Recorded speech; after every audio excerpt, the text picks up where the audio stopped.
Magandang araw po sa inyong lahat ha. Siyempre, balitang-balita ngayon ang pag-aaresto dito kay Franco Mabanta, founder and CEO ng Peanut Gallery Media Network, no, PGMN, para sa di umano ay extortion or robbery. Sa Pilipinas po, wala pong kaso na o krimen na extortion, it is robbery, no? Robbery kasi merong paghingi ng kapalit na gumagamit ng threat or intimidation. Ngayon, ang pinag-uusapan hindi kung ano yung dapat pag-usapan talaga. Ang pinag-uusapan kanino bang tao itong si Franco Mabanta? Sinasabi ni Claire Castro na may picture pa raw at tao daw ito ni Duterte dahil may picture si Franco Mabanta kasama si Duterte, si Inday Sara at ako. Pero kung titingnan nyo naman po ang internet, abay may picture din naman itong si Franco Mabanta kasama ang mag-asawang Marcos doon pa sa kanilang tahanan at meron pang larawan na nagpapakita na nagpa-party pa ng birthday party ang mag-asawang Marcos para kay Franco Mabanta. And yet, ang sabi ni Claire Castro, na siguro, alam niyo na naman, number one, tagapagpakalat ng fake news, ay di siya kaibigan ni Marcos. Kung hindi siya kaibigan ni Marcos, bakit siya magpapaparty para sa birthday ni Franco Mabasta? Nandyan po ang larawan na yan. Ipapapost ko na lang sa aking Facebook page. No? Pero ang punto, hindi kung sino mas malapit si Franco Mabata, kung Duterte o kay Marcos. Ang punto, meron bang panunupil sa karapatan ng malayang pananalita or ito bang ginawa ng NBI ay dahil nga ito ay kontra-extortion? Yan ang dapat pag-usapan. Pero bago natin pag-usapan niya, lilinawin ko lang po ha. Hindi po nagtrabaho si Franco Mabanta para sa administrasyon ni Pangulo Duterte. Totoo po, may mga larawan siya kasama ni Pangulong Duterte, may mga larawan siya na kasama ko. Pero siyempre, bilang tagapagsalita ng ating Pangulo Duterte noong mga panahon na yon, importante na lahat naman ng vloggers ay magkaroon ng access sa akin in the same way na any other mainstream journalist practitioner was given access sa akin. No?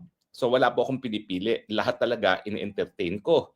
Sabi ko nga sa iyo, yung number one kritiko sa palasyo, Pia Ranadata, pinaglaban ko pa siya nung lumabas ang order na binaban siya sa Malacanang dahil ang aking sinabi naman, wala naman tanong o pula si Pia Ranada na hindi ko nasasagot. No? So bakit nyo paalisin niya sa newsroom ko? Ako naman ang may newsroom. Ako yung dapat magreklamo. No? At wala akong kahit sinong pinaalis sa newsroom. No?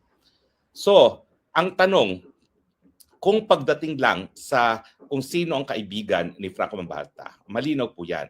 Mga Marcos ang kaibigan niya. Sa katunayan, inaamin naman nila na itong si Franco Mabanta ay naging in charge ng kanilang social media operations, no? Nung pagtakbo bilang Vice President at pagtakbo bilang Presidente.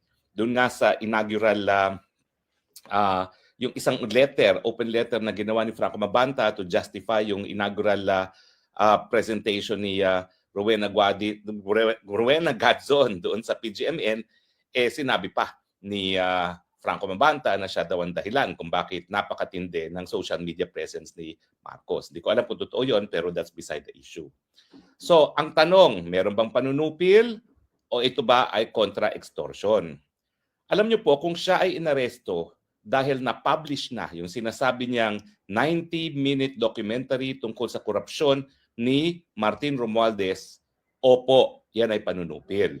Dahil sa ating Bill of Rights, garantyado ang malayang pananalita at ang garantiya ng Estado ay hindi magkakaroon ng prior restraint, yung pagpipigil, pagsasensor, o di naman kaya yung subsequent punishment, yung pagpaparusa dahil nga doon sa pananalita.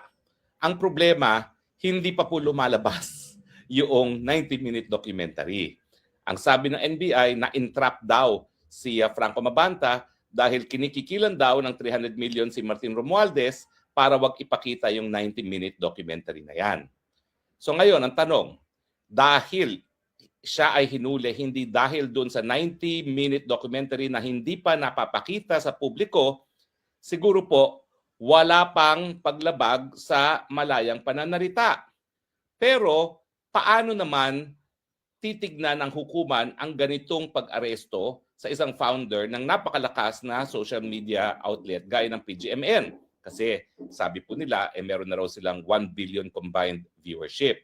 walang sagot po dyan ay, bagamat wala namang pong automatic presumption na ang pag-aresto kay Franco Mabanta ay panunupil, yung ating hukuman will apply what is known as heightened test. Ibig sabihin, mainting pagsusuri ang pag-aaral na gagawin ng hukuman para malaman nga kung itong paghuhuling ito ay dahil nga nais nilang supilin itong si Franco Mabanta. At dito sa heightened test na ito, titignan nila. Kasi ang protektado yung pananalita. Hindi protektado ang mga gawaing kriminal.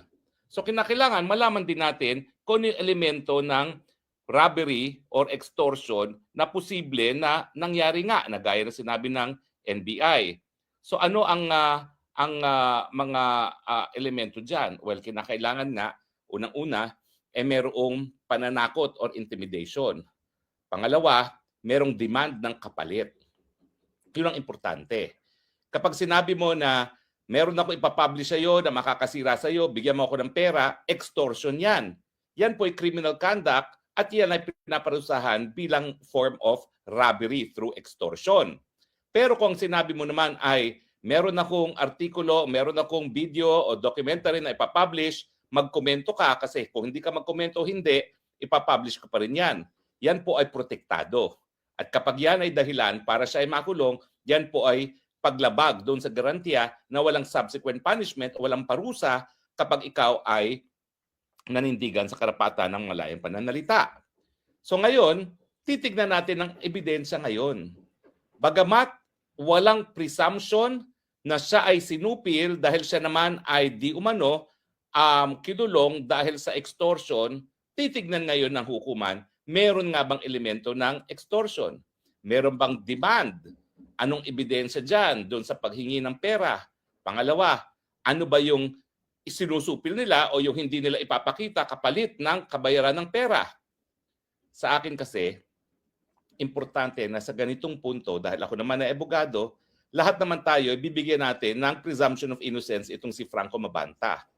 So ang sa akin, kinakailangan ang hukuman ay talagang maging matindi sa pag-aaral ng kasong ito dahil ang sabi nga ng ating jurisprudence, kinakailangan heightened scrutiny. Dahil meron talagang posibilidad na palibasa ang PGMN ay napakalakas at karamihan ng kanyang mga anchors ay tutol sa gobyerno, posible rin na talagang sinusupil ang PGMN. Pero depende na nga yan sa ebidensya. Kasi ang sinasabi naman ng Estado, hindi namin siya kinukulong dahil sa kanyang pananalita. Di gaya kapag siya dinimanda ng cyber libel, no?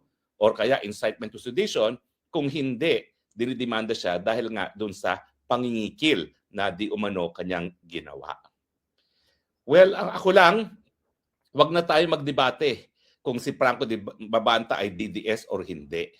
Lahat naman tayo ay mamamayang Pilipino, lahat tayo may karapatan to be presumed innocent. Pero, importante rin na maisiwalat ang ebidensya.